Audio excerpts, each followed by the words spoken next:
चलिए शुरू करते हैं आज की क्लास। बच्चों आज की क्लास में हम लोग चैप्टर वाइज को सॉल्व करेंगे और जैसे जैसे हम लोग आगे बढ़ेंगे आप लोग बहुत ध्यान से सारे एक्सप्लेनेशन को सुनिएगा, ठीक है। बहुत ध्यान से मैं इसलिए कह रहा हूँ क्योंकि ये जो बुक आपने खरीदी है, ठीक है, आपकी इससे नई होगी, 1 साल नई, उस बुक में भी आंसर्स दिए गए होंगे पर मोस्टली सारे आंसर गलत हैं, ज़्यादातर आंसर गलत है, ठीक है। कुछ ठीक भी हैं, तो इसलिए मैं कह रहा हूँ कि मेरा जो एक्सप्लेनेशन है उसको ज़्यादा ध्यान से सुनिएगा। क्योंकि मैं पिछली 7 सालों से लगातार इसको हर साल 2-3 बार सॉल्व कराता हूँ, तो ऑलमोस्ट हर सवाल का क्या आंसर इसमें दिया गया है और कितना गलत दिया गया है मुझे पता है इसलिए आप पीछे अगर कुछ बच्चे खुद ही सॉल्व कर रहे हैं ना, तो मैंने उनको इसीलिए मना भी किया था, क्योंकि अगर खुद सॉल्व करोगे तो पीछे पलट के देखोगे और पीछे पलट के देखोगे तो उसमें कूड़ा कबाड़ा है, फालतू में आप पढ़ोगे तो अच्छे कॉन्सेप्ट्स जो हैं वो आपको पता नहीं चलेंगे। तो मैं रफ्तार में आगे बढ़ूंगा। चैप्टर नंबर 2 का जो भी क्वेश्चन मिलेगा उसको आप घेरा लगाइए और लिखिए 2, चैप्टर 2 में मिलेंगे उससे, ठीक है। ऑलमोस्ट सारे क्वेश्चन आपको मिल जाएंगे आपकी किताब में, ढूंढने का प्रयास ना कीजिए, धीरे धीरे आपको सामने दिख जाएंगे। चलिए 1 मार्क्स के क्वेश्चन। पहला क्वेश्चन है तो क्वेश्चन ध्यान से सुनिए ना। Why do the electrostatic field lines, यानी electric field lines, why electric field lines not form close loop. Electric field lines close loop क्यों नहीं बनाते? बच्चों इलेक्ट्रिक फील्ड को रिप्रेजेंट करने वाली लाइंस को हम क्या बोलते हैं? इलेक्ट्रिक फील्ड लाइंस बोलते हैं, जो कि पॉजिटिव चार्ज से ऐसे बाहर की तरफ निकलती हैं, इस प्रकार से इन्फिनिटी तक जाती हैं, ठीक है, सीधी सीधी, और निगेटिव चार्ज के ऐसे अंदर आती हैं। क्वेश्चन ये कहा गया है कि electric field lines close loop क्यों नहीं बनाती। उसका कारण ये है बच्चों, इलेक्ट्रिक फील्ड हमेशा, ध्यान से सुनिएगा, इलेक्ट्रिक फील्ड हमेशा पॉजिटिव चार्ज ऑब्जेक्ट से निकलता है। जैसे ये कोई पॉजिटिव चार्ज बॉडी है, इससे इलेक्ट्रिक फील्ड निकलेगा और इन्फिनिटी तक चला जाता है। कहां तक जाता है? इन्फिनिटी तक जाता है। तो क्लोज लूप कैसे बना पाएगा? क्लोज लूप तो तब बना पाएगा जब ये इलेक्ट्रिक फील्ड लाइन ऐसे मुड़े इस प्रकार से, तब क्लोज लूप बनेगा, और ऐसा तो कभी होगा ही नहीं। इलेक्ट्रिक फील्ड पॉजिटिव चार्ज के अंदर तो जा ही नहीं सकता, ठीक है, पॉजिटिव चार्ज से तो हमेशा निकलता है। तो आप क्या लिखोगे इसका आंसर? आप इसका आंसर लिखेंगे कि पॉजिटिव चार्ज ऑब्जेक्ट से इलेक्ट्रिक फील्ड निकलता है और वो इन्फिनिटी तक जाता है, इसलिए क्लोज लूप नहीं बना पाता। कई बार बच्चे पूछते हैं कि फिर डाइपोल में तो क्लोज लूप बन जाना चाहिए, क्योंकि डाइपोल में एक चार्ज पॉजिटिव होता है, एक चार्ज नेगेटिव होता है, और इलेक्ट्रिक फील्ड इस प्रकार से ऐसा होता है। सारी नहीं बना रहा मैं, सारी इलेक्ट्रिक फील्ड लाइंस नहीं बना रहा तो क्या ये क्लोज लूप है? आंसर है नहीं। इलेक्ट्रिक फील्ड बच्चों कभी भी क्लोज लूप नहीं बनाता। यहां भी इलेक्ट्रिक फील्ड क्लोज लूप नहीं बना रहा। आप देखिए जरा, प्लस से माइनस की तरफ जा रहा है, ये क्लोज लूप नहीं है। यहां पे देखिए ऑब्जेक्ट के अंदर गैप है, क्लोज लूप नहीं है, ठीक है, बिल्कुल। जब हमारे चार्ज्ड ऑब्जेक्ट होते हैं उनके अंदर इलेक्ट्रिक फील्ड की वैल्यू 0 होती है, इसलिए ऑब्जेक्ट के अंदर इलेक्ट्रिक फील्ड लाइन नहीं बनाई जाती आपने शायद डेरिवेशन भी किया होगा, सेल का डेरिवेशन किया होगा, जिसके अंदर इलेक्ट्रिक फील्ड की वैल्यू क्या आई थी? 0 आई थी। सेल, चार्ज्ड सेल, उसके अंदर इलेक्ट्रिक फील्ड की वैल्यू क्या आई थी? 0 आई थी। और सच्चाई तो ये है कि चार्ज्ड ऑब्जेक्ट हो, किसी भी स्ट्रक्चर का हो, अंदर इलेक्ट्रिक फील्ड 0 ही होता है। जैसे जैसे हम इलेक्ट्रोस्टैट को आगे पढ़ेंगे ऐसे ऐसे हमारी ये सच्चाई सामने आएगी। क्योंकि अंदर इलेक्ट्रिक फील्ड 0 होता है तो अंदर हम इलेक्ट्रिक फील्ड लाइन नहीं बनाएंगे, कोई भी चार्ज ऑब्जेक्ट हो। ये पॉजिटिव चार्ज ऑब्जेक्ट है और ये नेगेटिव चार्ज ऑब्जेक्ट है, तो यहां भी क्लोज लूप नहीं है। इलेक्ट्रिक फील्ड लाइन बच्चों कभी भी क्लोज लूप नहीं बनाती, ठीक है। चलिए, तो आप आंसर क्या लिखेंगे? आप आंसर लिखेंगे कि इलेक्ट्रिक फील्ड पॉजिटिव चार्ज से निकलता है और इन्फिनिटी तक जाता है, इसलिए वो क्लोज लूप नहीं बना पाता। Okay, question number 2। तो थोड़ा जल्दी जल्दी चलेंगे, अन्यथा हम बहुत पीछे हो जाएंगे। आपके पास तो सुविधा है ना, आप बार बार देख लीजिए रिपीट करके, रिपीट।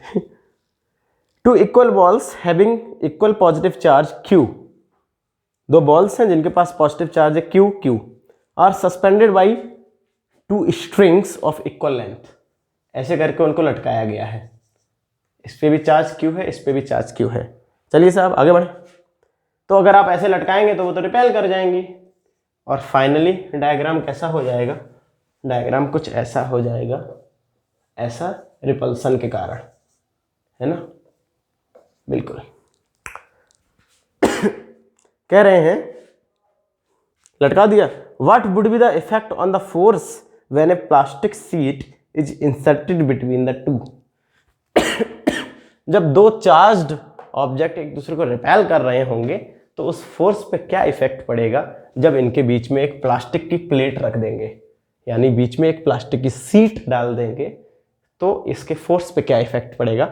तो इसका जो उत्तर है वो दूसरे चैप्टर के भीतर घुसा हुआ है, क्योंकि बच्चों मैं पहले भी बता चुका हूं कि इलेक्ट्रोस्टैटिक्स जो है हमारी चैप्टर 1 और चैप्टर 2 को मिला के है, हम उसको डिफरेंशिएट नहीं कर सकते।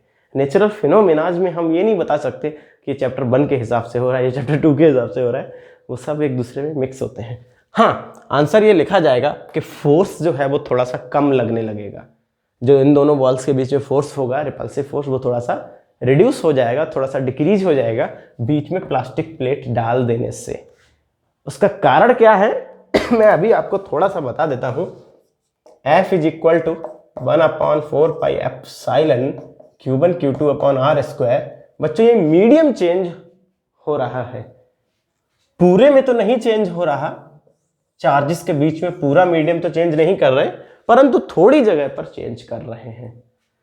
हाँ, अगर थोड़ी जगह पर भी चेंज आप करोगे तो आप एप्सिलॉन जो है वो थोड़ा सा चेंज होने के कारण से फोर्स जो है वो उसमें थोड़ा सा फर्क जरूर पड़ेगा, और आंसर है फोर्स कम हो जाएगा, क्योंकि हर मीडियम का एप्सिलॉन नॉट से ज़्यादा ही होता है। चाहे कोई भी मीडियम हो उसका, अगर यहाँ पे प्लास्टिक आपने डाला है तो उसका भी जो एप्सिलॉन होगा, प्लास्टिक का जो परमिटिविटी होगी वो वैक्यूम से ज़्यादा नहीं होती है। तो एप्सिलॉन नॉट से ज़्यादा वैल्यू है और नीचे है तो आंसर कम हो जाएगा। ठीक है, अगर नीचे वाली चीज़ बढ़ेगी तो आंसर क्या हो जाएगा, कम हो जाएगा। ठीक है, ओके। एक सवाल भी हमने शायद लगाया हुआ है कॉपी में, जिसमें चार्जेस को पानी में डालते हैं और फोर्स पे इफेक्ट देखते हैं, पानी में डालने पर फोर्स क्या होगा, आगे इसी में सवालों मिलेगा, करेंगे। तो फोर्स रिड्यूस, प्लास्टिक की प्लेट डालने से फोर्स कम हो जाएगा, और उसका कारण देंगे क्योंकि फोर्स के फॉर्मूले में एप्सिलॉन नीचे बैठा हुआ है, एप्सिलॉन इंक्रीज कर जाएगा जिस कारण से फोर्स कम हो जाएगा। पूरे मीडियम में हम चेंज नहीं कर रहे हैं, थोड़ी जगह पर ही चेंज कर रहे हैं। चार्जेस के बीच में दूरी तो बहुत ज़्यादा है, लेकिन थोड़ी जगह का ही चेंज कर रहे हैं, लेकिन फिर भी थोड़ा सा फर्क तो पड़ेगा। चलिए अगला सवाल, why do electric field lines never cross each other. Electric field lines कभी भी एक दूसरे को क्रॉस क्यों नहीं करती। तो आंसर है, जब इलेक्ट्रिक फील्ड लाइंस क्रॉस कर जाएंगी तो दो टेंजेंट बनेंगे at the point of intersection पे, इलेक्ट्रिक फील्ड की दो डायरेक्शंस हो जाएंगी, which is impossible and meaningless. Electric field की दो डायरेक्शंस नहीं हो सकती, इसलिए इलेक्ट्रिक फील्ड लाइंस कभी भी एक दूसरे को इंटरसेक्ट नहीं करेंगे। ओके, आसान सा सवाल। चलिए आप अपनी किताब को सामने रखिए जरूर, परंतु ये मत कहिए कि हम आपको जवाब बता रहे हैं उस समय आप क्वेश्चन ढूंढ रहे हो, मेरे में कहाँ है ये क्वेश्चन, मेरे में कहाँ है ये क्वेश्चन। ठीक है, पूरी वीडियो देख लीजिए, उसके बाद आपको ये सब मिल जाएगा। हाँ, आप जब दोबारा में देखें तब आप इसको ढूंढ सकते हैं कि आपके में ये कहाँ पे है। अगला सवाल, why must electric field at the surface of conductor is perpendicular to the every point on it. Electric field charged object के परपेंडिकुलर क्यों होता है। यानी मेरे पास एक चार्ज्ड ऑब्जेक्ट है जिसके जिसको हमने चार्ज किया हुआ है, बहुत सारा चार्ज है इसके ऊपर, बहुत सारा चार्ज है इसके ऊपर, इलेक्ट्रिक फील्ड परपेंडिकुलर क्यों निकलता है? इसका कारण भी हम लोग बता चुके हैं। कंट्राडिक्शन मेथड से करेंगे। Let us suppose electric field तिरछा निकलता है। मान लें कि इलेक्ट्रिक फील्ड तिरछा निकलता है, तो अगर तिरछा निकला है बच्चों तो इसके दो कंपोनेंट होंगे। एक कंपोनेंट इसके सरफेस के ऊपर होगा और एक कंपोनेंट ऐसा होगा। तो जो कंपोनेंट इस इलेक्ट्रिक फील्ड का, मान लिया हमने तिरछा है, उसका एक कंपोनेंट सरफेस पे आ गया है। इस कंपोनेंट के कारण, बच्चों ध्यान से सुनिए, इस कंपोनेंट के कारण ये जो चार्ज है ना, सरफेस पे चार्ज, ये चार्ज मोशन करने लगेंगे। आप बोलेंगे क्यों? क्योंकि बच्चों आपने पढ़ा होगा कि इलेक्ट्रिक फील्ड के अंदर अगर हम चार्ज रखते हैं तो उस चार्ज पे फोर्स लगने लगता है। तो ये जो चार्ज है वो किस में आ गए? इस इलेक्ट्रिक फील्ड में आ गए। तो इन चार्जेस पे क्या लगेगा? फोर्स लगेगा, जिस कारण से ये चार्ज मोशन करने लगेंगे। और इलेक्ट्रोस्टैटिक्स में इस प्रकार का मोशन हमने कभी भी डिटेक्ट नहीं किया।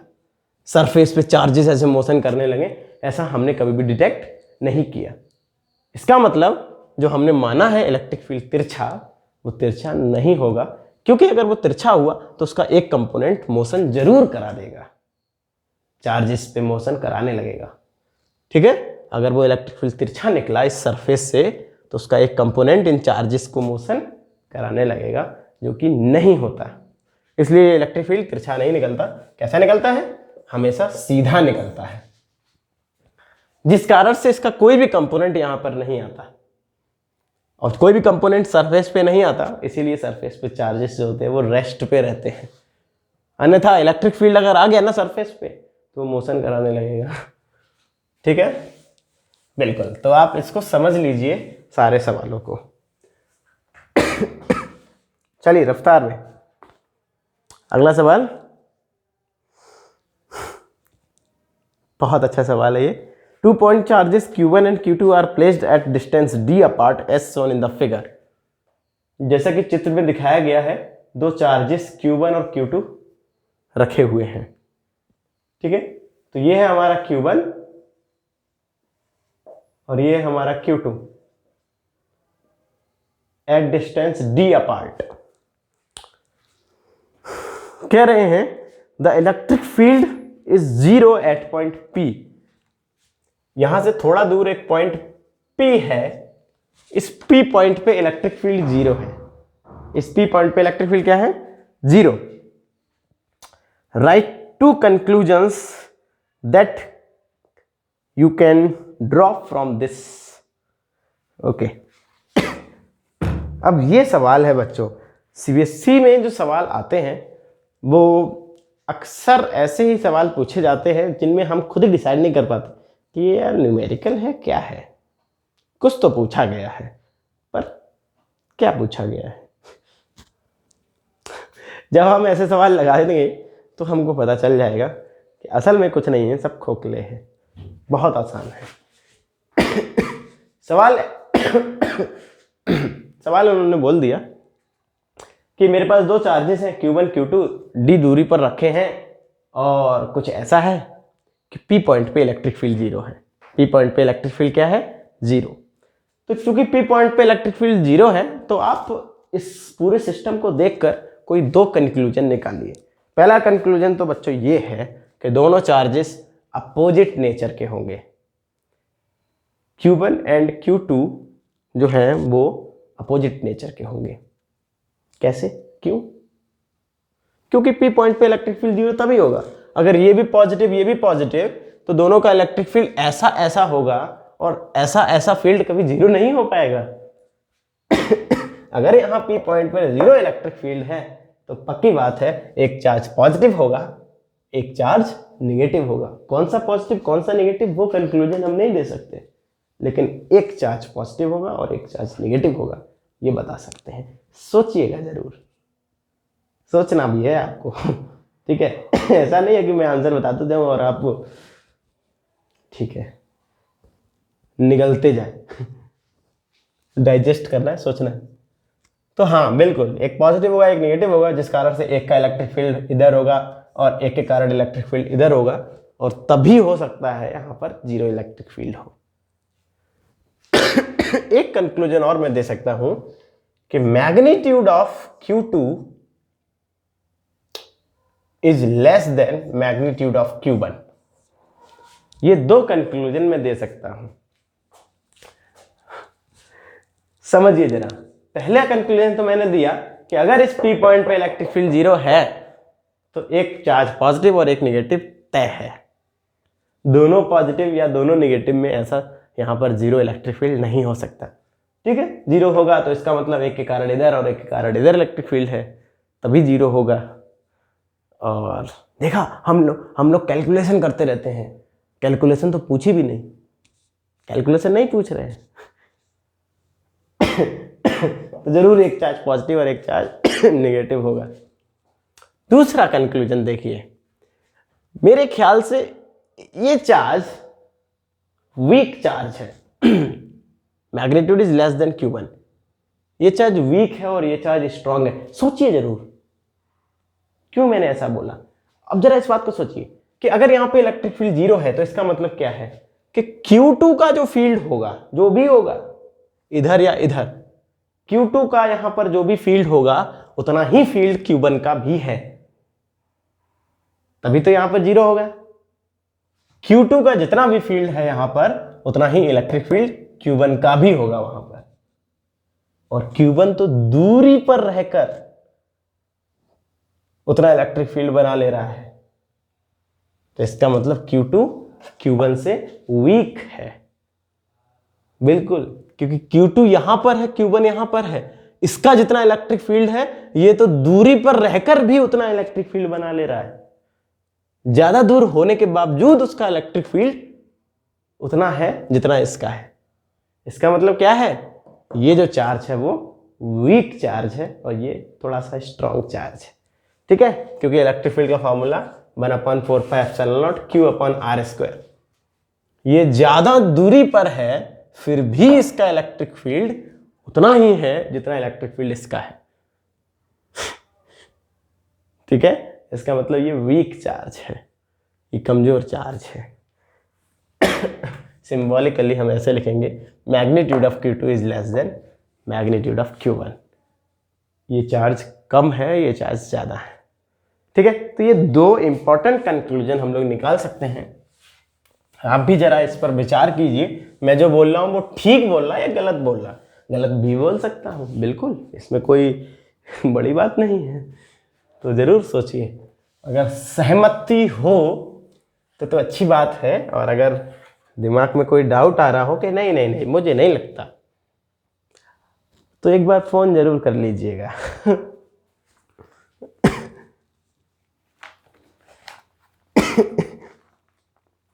बहुत अच्छा सवाल था, पांचवा सवाल। हम लोग तो कैलकुलेशंस करते रहते हैं और यही समझते हैं कि कैलकुलेशंस ही असल मायने में क्वेश्चंस होते हैं, लेकिन ऐसा नहीं है। इसको पढ़कर, इसको सीखकर हमको ये पता चलेगा कि असल मायने में इसको पढ़ने के बाद हमारा चैप्टर कंप्लीट हुआ है। ठीक है, केवल डेरिवेशंस करके चैप्टर कंप्लीट नहीं हुआ, असल मायने में अब हुआ जाके कंप्लीट। और यही कारण है कि हम डायरेक्ट चैप्टर 2 पर नहीं जा रहे। डिफाइन डाइपोल मूवमेंट, कुछ सवाल तो बड़े आसान होते हैं, सीधे सीधे पूछ लिए जाते हैं। अब ये 2011 में पूछा गया है। Define dipole movement, dipole movement Q × 2a, इसकी डेफिनेशन पूछी गई है। डाइपोल मूवमेंट क्या होता है? It is the product of charge and the length of dipole. It is the product of charge and the length of dipole. ठीक है, it is represented by P, ऐसा unit coulomb metre. Define dipole movement of dipole. ठीक है, is it scalar और vector? It is a vector quantity. और जब भी हम वेक्टर बताएंगे तो जरूर उसकी डायरेक्शन भी बतानी है। Its direction is from negative charge to positive charge. Dipole movement की डायरेक्शन क्या होती है? Negative charge to positive charge. Okay, छोटा सवाल था, डेफिनेशन पूछी थी डाइपोल मूवमेंट की, अच्छी बात है। जो चीजें ज्यादा रिपीट हो उन चीजों को अपनी कॉपी में इंपॉर्टेंट ज़रूर लिख लीजिए क्योंकि वो ज़्यादा रिपीट हुई है इसलिए। और इसमें जितने भी सवाल हैं सारे सीबीएसई बोर्ड में आए हुए सवाल हैं, कोई भी आपका आईआईटी का सवाल नहीं है और कोई भी आपका यूनिट टेस्ट हाफ ईयरली का सवाल नहीं है, सब बोर्ड के सवाल हैं। अगला सवाल, draw a plot showing the variation of electric field with distance r due to a point charge. Point charge का इलेक्ट्रिक फील्ड आर के साथ कैसे वेरी करता है। बच्चों पॉइंट चार्ज का इलेक्ट्रिक फील्ड का फॉर्मूला क्या होता है, 1/4πε0 Q/r²। तो इलेक्ट्रिक फील्ड आर के साथ कैसे वेरी करता है, उसका ग्राफ बनाना है। इलेक्ट्रिक फील्ड आर के साथ ऐसे वेरी करता है, ठीक है। E नीचे r² लिखा हुआ है, यानी E inversely proportional to r²। 1/r² का ग्राफ आपको बनाना है, ऐसे वेरी करता है, ठीक है बच्चों। बिल्कुल ये इन्फिनिटी पे जाके टच होगा, नीचे गिरता जाएगा गिरता जाएगा गिरता जाएगा और इन्फिनिटी पे जाके तब इस एक्सिस पे टच होगा। ओके, बिल्कुल अच्छी बात है। एक एक नंबर के हैं, छोटे छोटी बातें पूछ रहे हैं। ये प्रोटॉन इज प्लेस्ड, कहाँ पे रखा है proton, in a uniform electric field along the x axis। Uniform electric field x axis की तरफ है, ठीक है। मान लो ये आपकी x एक्सिस है और इलेक्ट्रिक फील्ड भी x एक्सिस पे ही इस डायरेक्शन में है। चित्र जरूर बनाना है, ठीक है, बिना चित्र के चीजें नहीं समझ आते हैं। इसमें एक प्रोटॉन रख दिया है, एक चार्ज रख दिया है। In which direction will it tend to move. अब ये प्रोटॉन किधर मूव करना चाहेगा। बच्चों चार्ज जैसे ही आप इलेक्ट्रिक फील्ड में रखेंगे, चार्ज पे फोर्स लगेगा QE। जो भी यहां पर इलेक्ट्रिक फील्ड होगा वो इस चार्ज पे फोर्स लगाएगा, और पॉजिटिव चार्ज है तो इलेक्ट्रिक फील्ड की तरफ फोर्स लगेगा, F = QE, इलेक्ट्रिक फील्ड की ही तरफ। तो आंसर है ये किस डायरेक्शन में मोशन करना चाहेगा, तो आंसर है पॉजिटिव x एक्सिस की तरफ। अगर यहाँ पे इलेक्ट्रॉन रखते तो वो निगेटिव x एक्सिस की तरफ, यानी अपोजिट डायरेक्शन में उस पर फोर्स लगता है, ठीक है। चलिए अच्छी बात है। अगला सवाल, in which orientation a dipole placed in uniform electric field. Uniform electric field में डाइपोल को हम कैसा रखें, यह है यूनिफॉर्म इलेक्ट्रिक फील्ड, इसमें एक डाइपोल को रख दिया, तो कह रहे हैं कैसे रखें। इज इन, जिससे कि डाइपोल आ जाए, स्टेबल इक्विलिब्रियम और अनस्टेबल इक्विलिब्रियम। तो बच्चों टॉर्क जो होता है डाइपोल पे लगता है, और वो लगता है P×E, यानी PE sin थीटा। इतना टॉर्क इस डाइपोल पे लगेगा जैसे ही इसको हम इलेक्ट्रिक फील्ड में रखेंगे, जिस कारण से ये घूम जाएगा, ऐसे इलेक्ट्रिक फील्ड के अलोंग हो जाएगा। कब कब टॉर्क 0 होगा, तो दो केस है, थीटा बराबर 0 पे और थीटा बराबर 180 डिग्री पे। दो कंडीशन पर टॉर्क 0 होगा, और इन्हीं दोनों कंडीशन को हम इक्विलिब्रियम भी बोलते हैं। फोर्स का 0 होना भी इक्विलिब्रियम कहलाता है बच्चों, टॉर्क का 0 होना भी इक्विलिब्रियम कहलाता है, रोटेशनल इक्विलिब्रियम, ठीक है। तो थीटा बराबर 0 भी और थीटा बराबर 180 डिग्री भी दोनों इक्विलिब्रियम की कंडीशन है। इनमें एक स्टेबल और एक अनस्टेबल इक्विलिब्रियम होगा। तो 0 डिग्री वाला डायग्राम बनाइए। अच्छा बच्चों ये भी पता होना चाहिए कि जब हम 0 डिग्री बोलते हैं तो किसके किसके बीच में 0 डिग्री, P और E के बीच में। तो मैं डाइपोल ऐसे बना दे रहा हूं, ठीक है। तो P इधर हो गया, negative to positive charge dipole movement, और E भी इधर है। तो ये जो आपका डायग्राम बना है ना, ये स्टेबल इक्विलिब्रियम का डायग्राम बना है, जिस समय P और E के बीच में थीटा 0 होगा। इक्विलिब्रियम, टॉर्क तो नहीं है तभी इक्विलिब्रियम है, टॉर्क तो 0 है, वो 0 और 180 वाले में भी टॉर्क 0 है, दोनों ही केस इक्विलिब्रियम के हैं। अब उसमें से कोई एक स्टेबल होगा, कोई एक अनस्टेबल होगा, ये स्टेबल इक्विलिब्रियम है, ठीक है। क्योंकि अगर आप इसको डिस्टर्ब करेंगे, मैंने बताया था स्टेबल इक्विलिब्रियम पहचानने की तरीका, कि आपका कोई सिस्टम है जिसको देखना है कि वो स्टेबल इक्विलिब्रियम पे है, तो आप क्या करिए, उसको थोड़ा डिस्टर्ब कर दीजिए। जब आप उसको डिस्टर्ब करेंगे, अगर लौट के दोबारा से वो अपनी पुरानी पोजीशन पे आ जाए, तो वो स्टेबल इक्विलिब्रियम कहलाता है। तो जब आप इसको डिस्टर्ब करेंगे, इस पे फोर्स लग रहा होगा इधर QE और इस पे इधर लग रहा होगा QE, अपोजिट डायरेक्शन में। Net force zero, net torque तो जीरो है ही, क्योंकि P और E के बीच में एंगल जीरो है। तो ये बहुत अच्छा इक्विलिब्रियम है, स्टेबल इक्विलिब्रियम है। क्योंकि जब आप इसको थोड़ा सा तिरछा कर देंगे, देखिए जरा, मैंने इसको थोड़ा सा तिरछा कर दिया, थोड़ा सा डिस्टर्ब कर दिया, इस पे फोर्स QE और इस पे फोर्स अपोजिट डायरेक्शन में लग रहा है, तो ये दोबारा से घूम के अपनी पुरानी पोजीशन में आ जाएगा। और ये खास बात होती है स्टेबल इक्विलिब्रियम की ही, कि अगर आप सिस्टम को थोड़ा सा डिस्टर्ब करें और वो दोबारा से अपनी पुरानी पोजीशन पे आ जाए, तो हम उसको बोलते हैं स्टेबल इक्विलिब्रियम। थीटा बराबर 180, ये अनस्टेबल इक्विलिब्रियम होता है।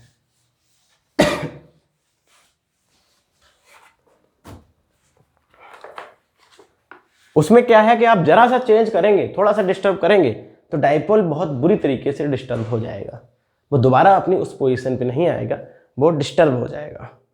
इसमें क्या है, आप थोड़ा सा डिस्टर्ब करेंगे, छोड़ेंगे, वो दोबारा से वहीं पहुंच जाएगा।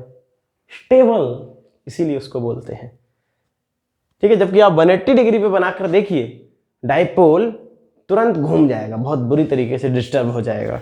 आप जरा सा छेड़ेंगे, वो डिस्टर्ब हो जाएगा। 10वां सवाल, अगला सवाल मतलब, तो इस सवाल में पूछ रहे थे, सवाल का एक्सप्लेनेशन इतना बड़ा कर देते हैं कि सवाल ही भूल जाते क्या था। पूछ रहे हैं कि किस ओरिएंटेशन को स्टेबल, किसको अनस्टेबल बोलते हैं। When P and E parallel, stable equilibrium. When P and E anti parallel, यानी थीटा बराबर 180 degree, unstable equilibrium. 2 point charges having equal charge separated by 1 meter. 2 point charges equal charge separated by 1 meter experiences a force of 8 Newton. experiences a force of 8 Newton. दोनों एक दूसरे पे 8 Newton का force लगा रहे हैं। Coulomb वाला force लग रहा है, अच्छी बात है। What is the force experienced by them if they are held in water at the same distance? अगर हम उनको पानी में रखें तो उनके बीच में फोर्स क्या लगेगा। बच्चों अभी उनके बीच में फोर्स 8 न्यूटन का लग रहा है हवा में, तो हम एक इक्वेशन बनाएंगे, लिखेंगे हवा में जो फोर्स है 1/4 पाई एप्सिलॉन नॉट, ये एयर का है या वैक्यूम का है, एक ही बात है, epsilon not Q1 Q2 upon R square, और इसकी वैल्यू दी गई है 8 न्यूटन। जब इन चार्जेस के बीच में पानी आ जाएगा तो फोर्स इन वाटर हो जाएगा 1/4 pi epsilon of water Q1 Q2 upon R square. बच्चों एप्सिलॉन ऑफ वाटर तो हमें नहीं पता, लेकिन एक चीज दी गई है सवाल में, K ऑफ वाटर। K मैंने नहीं बताया अभी कि K क्या होता है, इसको डाइलेक्ट्रिक कांस्टेंट बोलते हैं। हालांकि मैंने एक नाम जरूर बताया था, relative permittivity. Relative permittivity epsilon R, permittivity of medium upon permittivity of vacuum. जब भी शब्द रिलेटिव आता है, इसका मतलब हमेशा हमें कोई दो चीजों का रेशियो निकालना होता है, ठीक है। तो रिलेटिव डेंसिटी होता है density of medium upon density of water. Relative permittivity होता है permittivity of medium upon permittivity of water. बच्चों रिलेटिव परमिटिविटी का ही दूसरा नाम होता है डाई इलेक्ट्रिक कांस्टेंट। इतना खतरनाक नाम क्यों रखा, इसकी चर्चा हम दूसरे चैप्टर में करेंगे। ये सेकंड चैप्टर में डाई इलेक्ट्रिक कांस्टेंट बताया जाता है कि इसी को हम डाई इलेक्ट्रिक कांस्टेंट भी बोलते हैं, के। और पानी का जो रिलेटिव परमिटिविटी है वो 80 होता है 80 वाटर के लिए, ठीक है। Permittivity of water upon permittivity of vacuum अगर हम भाग लगाएं तो आंसर आता है 80। ये बात हमको याद भी रखनी चाहिए, नहीं तो CBSE देती भी है डाइलेक्ट्रिक कांस्टेंट वाटर का 80। तो यहां से निकालेंगे वैल्यू क्या आएगी, epsilon of water 80 epsilon not, ठीक है। ये कॉपी में भी आपको मिल जाएगा और यहां पे हम रख देंगे 80 एप्सिलॉन नॉट, ठीक। तो फोर्स कम हो गया 1/4 पाई एप्सिलॉन नॉट, और इस पूरी की वैल्यू 8 दी गई है, तो फोर्स इन वाटर हो गया ये पूरी वैल्यू दी गई है force in vacuum divided by 80, जिसकी वैल्यू 8 है। तो 8/80 यानी 0.1 न्यूटन। बच्चों फोर्स कम हो गया, उसका कारण यही है कि ये नीचे जो मीडियम है वो चीज़ चेंज हो गई है, और अगर ये चेंज होगी वो हमेशा जो भी आएगा वो ज़्यादा ही आएगा, वैक्यूम से ज़्यादा ही होगा। हर चीज़ की परमिटिविटी वैक्यूम से ज़्यादा ही होती है, पानी की तो 80 गुना होती है। ठीक है, रिलेटिव परमिटिविटी वैल्यू क्या होती है? 80, यानी permittivity of water upon permittivity of vacuum जब हम कंपेयर करेंगे तो 80 आएगा, 80 गुना होती है उसकी। तो नीचे वाली चीज बढ़ रही है तो फोर्स तो अपने आप कम ही आएगा। ठीक है, जो हमने रखा वैल्यू एप्सिलॉन ऑफ वाटर की वैल्यू रखी 80 एप्सिलॉन नॉट, तो इस पूरे की वैल्यू हमको 8 दी गई है, ऊपर देखिए, तो 8/80, आंसर 0.1। चलिए तो ये बहुत इंपॉर्टेंट क्वेश्चन है और 2010 में पूछा गया ऑल इंडिया, अच्छी बात है। और वैसे भी जब हम कूलॉम्स लॉ की बात करते हैं तो हमेशा इस बात का भी चर्चा करते हैं कि 1/4 pi epsilon not Q1 Q2/r²। अगर आप Q1 Q2 चेंज करेंगे तो फोर्स चेंज हो जाएगा, अगर आप दूरी चेंज करेंगे चार्जेस के बीच की तो भी फोर्स चेंज हो जाएगा। आप ये बटा और 1 चेंज नहीं कर सकते, ये आपके हाथ में नहीं है, लेकिन आप इस एप्सिलॉन को चेंज कर सकते हैं। मीडियम चेंज होने पर भी फोर्स डिक्रीज होगा। चेंज क्यों बोले? क्योंकि मुझे पता है कि अगर कोई भी मीडियम आएगा तो उसका एप्सिलॉन इससे ज़्यादा ही होगा, तो फोर्स डिक्रीज हो जाएगा। ठीक है और हर बार वाटर ही आएगा, इसके अलावा आपको कोई दूसरा मीडियम नहीं मिलेगा। ठीक है, तो वाटर का जो रिलेटिव परमिटिविटी है उसकी वैल्यू आप याद कर सकते हैं 80। ठीक है, जो कि epsilon of water upon epsilon not. ऐसे हम इसकी वैल्यू निकाल लेते हैं, पानी की परमिटिविटी की वैल्यू। चलिए अच्छी बात है, रफ्तार में आगे बढ़ते हैं, बहुत कम सवाल लगे। एक चार्ज्ड ऑब्जेक्ट दिया गया है, a metal sphere is placed in uniform electric field. एक स्फीयर, मेटल का स्फीयर इलेक्ट्रिक फील्ड में रख दिया जाता है।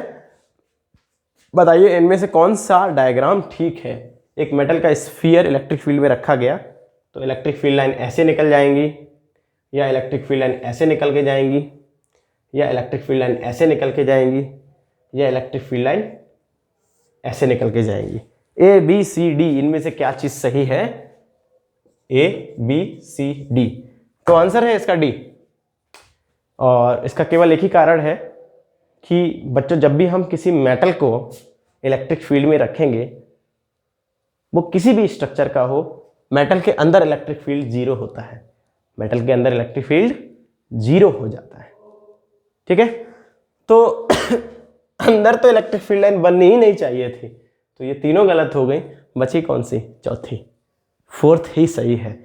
और दूसरी बात ये भी है, फोर्थ को सही कहने का कारण ये भी है, जब आप इसको इलेक्ट्रिक फील्ड में रखेंगे तो असल में जो हम सेकेंड चैप्टर पढ़ेंगे तो उसमें इंडक्शन पढ़ेंगे और पोलराइजेशन, 2 चीज़ें पढ़ेंगे। ठीक है, तो उसमें ये बताया जाएगा कि इलेक्ट्रिक फील्ड करता क्या है। असल में मेटल को इंड्यूस कर देता है चार्ज, एक तरफ नेगेटिव चार्ज इंड्यूस हो जाता है और एक तरफ पॉजिटिव चार्ज इंड्यूस हो जाता है और फिर ये इलेक्ट्रिक फील्ड लाइन ऐसे इस पे गिरती है और इधर से ऐसे निकल जाती है। अंदर इलेक्ट्रिक फील्ड 0 रहता है, अंदर इलेक्ट्रिक फील्ड लाइन नहीं बनाई जाती कभी भी। तो चूंकि अभी आपने इंडक्शन पढ़ा नहीं है तो अभी भी हम कह सकते हैं कि डी वाला आंसर सही है। उसका कारण ये है कि इतना तो हमको पता है कि अंदर इलेक्ट्रिक फील्ड नहीं होता, तो अंदर इलेक्ट्रिक फील्ड लाइन नहीं बनानी चाहिए, इसलिए ये तीनों गलत है, तो चौथा अपने आप सही। ठीक है, इंडक्शन जब पढ़ेंगे तब आपको ये भी बताएंगे कि ये देखिए 90 डिग्री पे ही अंदर जा रहा है और निकलते समय भी 90 डिग्री ही यहाँ पे एंगल बना हुआ है, क्योंकि यहाँ पर एक तरफ निगेटिव और एक तरफ पॉजिटिव चार्ज इंड्यूस हो जाता है। ठीक है, okay.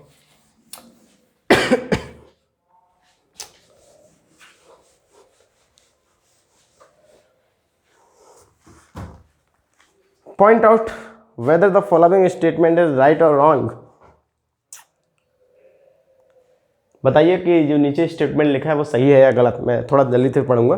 The mutual forces between two charges, दो चार्जेस के बीच का mutual force does not affected by the presence of other charges.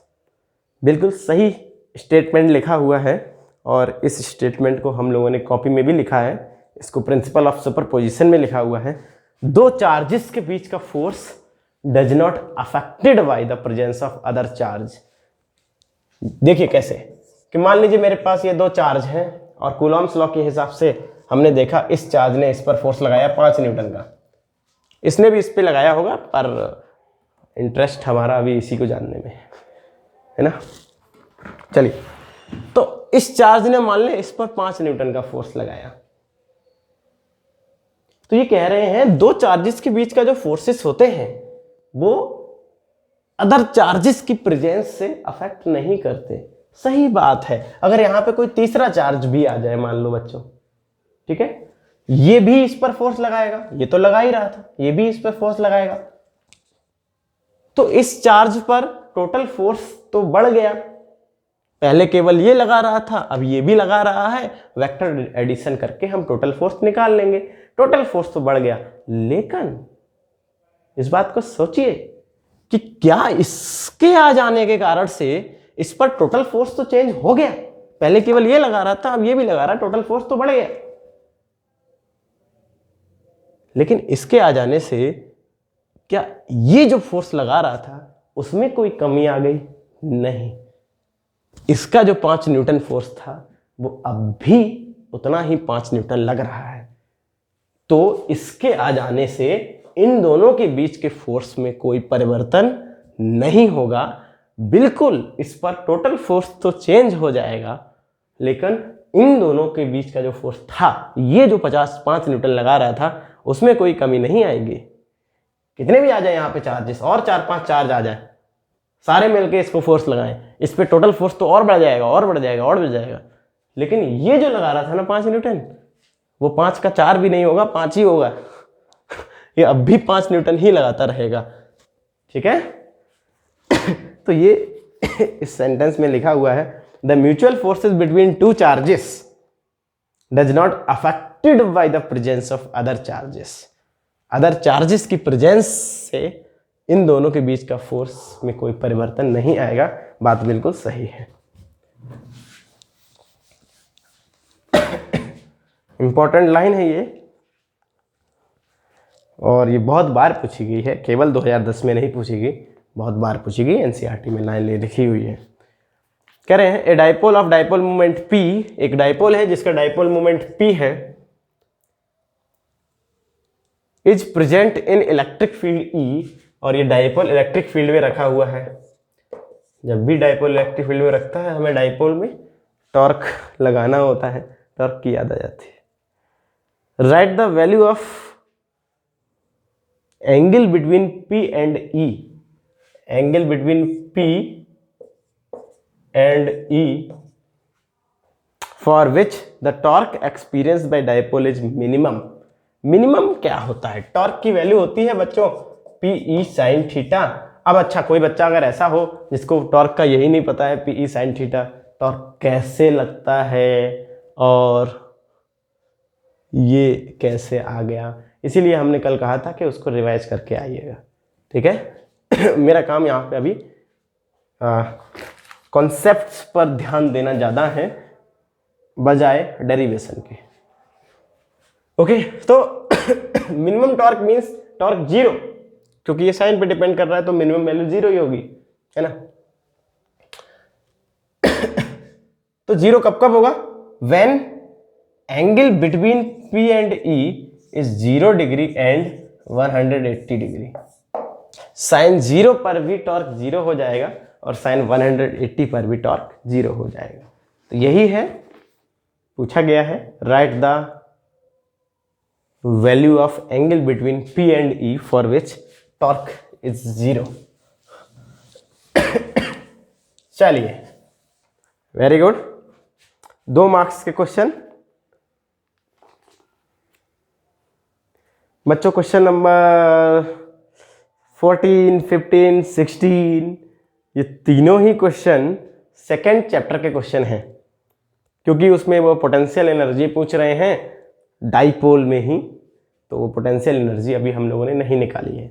Dipole का क्या निकाला है? केवल एक्सियल पर इलेक्ट्रिक फील्ड, इक्वेटोरियल लाइन पर इलेक्ट्रिक फील्ड और डाइपोल पे टॉर्क। पोटेंशियल एनर्जी अभी हम लोगों ने नहीं निकाली। 14, 15, 16 चैप्टर 2। 17 मीन्स ये नंबर जो है वो मेरी किताब के हिसाब से है। An electric dipole is placed in uniform electric field with dipole moment P parallel to the field. Question ध्यान से पढ़े। एन इलेक्ट्रिक डाइपोल के अंदर एक इलेक्ट्रिक डाइपोल जो है वो इलेक्ट्रिक फील्ड में रखा है, और किस तरह रखा है? The dipole movement is parallel to the field, यानी इस तरह रखा है।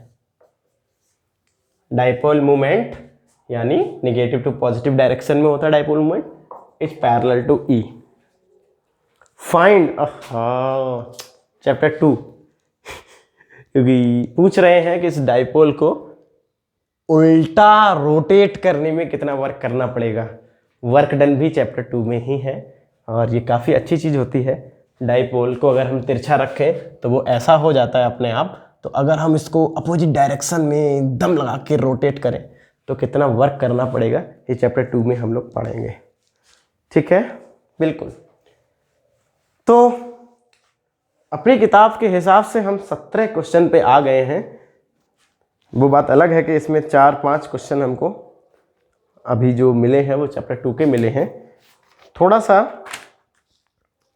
रहता है मिला हुआ, क्योंकि बच्चों बोर्ड में जब आएगा ना सवाल, तो उसमें हो सकता है कि डाइपोल का सवाल हो और पहले पार्ट में वो इलेक्ट्रिक फील्ड पूछ लें और दूसरे पार्ट में पोटेंशियल एनर्जी पूछ लें। अब इनके सामने दिक्कत आ जाती है कि अब उस सवाल को ये फर्स्ट चैप्टर में रखेंगे सेकंड में, क्योंकि पहला पार्ट इलेक्ट्रिक फील्ड का है और सेकंड पार्ट पोटेंशियल एनर्जी का है, तो वो बड़ा दिक्कत में आते हैं। इसलिए वो क्या करते हैं, किसी एक चैप्टर में रख देते हैं, तो फर्स्ट में रख देते हैं सेकंड चैप्टर के भी सवाल तो इनको हम सेकंड चैप्टर में ही पढ़ेंगे। ये जो क्वेश्चंस चल रहे हैं हमारे 2-3 दिन चलेंगे, और इन जब क्वेश्चंस को आप लगा लेंगे तो आपके अंदर भरपूर कॉन्फिडेंस आ जाएगा इलेक्ट्रिसिटी से रिलेटेड, कूलॉम्स लॉ से रिलेटेड, इलेक्ट्रिक फील्ड से रिलेटेड, गॉस थ्योरम से रिलेटेड। उसमें कोई प्रॉब्लम नहीं आने वाली। इसीलिए इस बुक को हम सॉल्व करा रहे हैं, क्योंकि हमें पता है इसको सॉल्व करने से कॉन्फिडेंस बहुत ज़्यादा बढ़ जाता है। ठीक है, और आपकी हाफ ईयरली एग्ज़ाम बहुत अच्छे हो जाते हैं। स्कूल में जब बच्चे जाते हैं तो क्लास में एक अलग माहौल रहता है उन बच्चों का जो साथ में चैप्टर वाइज लगा के चलते हैं, केवल उन्हीं बच्चों का। ओके, तो पढ़ते रहिए और ख्याल रखिए अपना। Thank you.